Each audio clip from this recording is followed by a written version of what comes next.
పాలనలో కాంగ్రెస్ పార్టీ నాయకులే ఇవాళ ఇసుక మాఫియా అవతారం ఎత్తారు.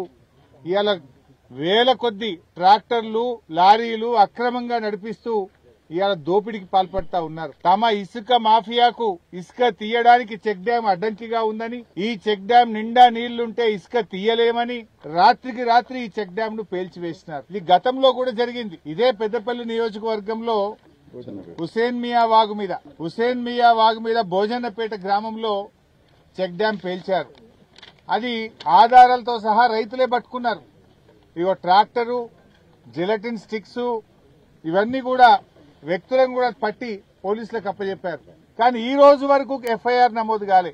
ఎందుకంటే వాళ్ళు కాంగ్రెస్ నాయకులు. ఆ కాంగ్రెస్ నాయకుల్ని కాపాడుతున్నది స్థానిక ఎమ్మెల్యే, ఈ జిల్లా మంత్రులు. కాంగ్రెస్ ప్రభుత్వం వాళ్ళని కాపాడింది. అంటే ఆనాడు హుసేన్ మియా వాగు మీద ఇసుక మాఫియా గుండాలను అరెస్ట్ చేసి ఉంటే ఇవాళ మానేరు మీద చెక్ డ్యాం పేల్చి ఉండేవాళ్ళు కాదు.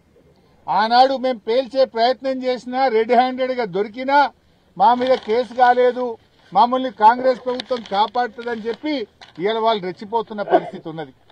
ఇవాళ ఈ చెక్ డ్యాం పేలి 3 రోజులైంది. ఇప్పటి వరకు ఏ చర్య లేదు. స్వయంగా ఇక్కడ ఉండే irrigation deputy Palakurthi Ravi, irrigation ఇంజనీర్లే పోలీస్ స్టేషన్ లో కంప్లైంట్ ఇచ్చారు.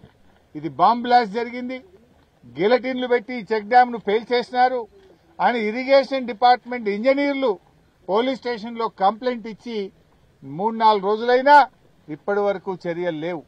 అంటే మీరు ఏం చెప్పదలుచుకున్నారు? అంటే మీ ప్రభుత్వం కూల్చివేతలేదు తప్ప కట్టుడు ఉన్నదా? హైదరాబాద్ లో హైడ్రా పేరిట పేదల ఇండ్లను విధ్వంసం చేస్తా ఉన్నారు. ఇవాళ ఇసుక మాఫియా అటు నిర్మల్లో, ఇటు పెద్దపల్లి జిల్లాలో, ఇటు కరీంనగర్ జిల్లాలో, అటు చెన్నూరులో, మంచిర్యాల జిల్లాలో చెక్ డ్యాంలు, చెరువులు విధ్వంసం చేస్తా ఉన్నారు. కేసీఆర్ గారు కట్టుడు, రేవంత్ రెడ్డి కూలగొట్టుడు. ఇదేనా మీరు చేసింది? ఏమైనా ఉన్నదా నేను అడుగుతా ఉన్నా. మిషన్ కాకతీయ ద్వారా 44,000 చెరువుల పునరుద్దరణ చేసింది బీఆర్ఎస్ ప్రభుత్వం. మానేరు వాగు సస్యశ్యామలమైంది.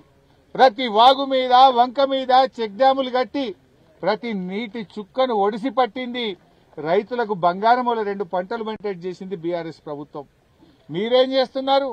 ఇసుక ఆగడాలు సాగడం లేదని, ఇసుక తీయడానికి చెక్ డ్యాములు అడ్డంకిగా ఉన్నాయని రాత్రికి రాత్రి గిలటిన్లు పెట్టి పేల్చేస్తారా? వాళ్ళని ఇప్పటి వరకు అరెస్ట్ చేయరా?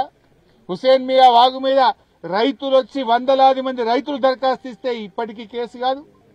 ఇవాళ మానేరు వాగు మీద చెక్ డ్యాం పేల్చేస్తే ఇప్పటికీ దొంగల్ని పట్టుకోరు. మీరు ఇంకా బుకాయించే ప్రయత్నం చేస్తారు.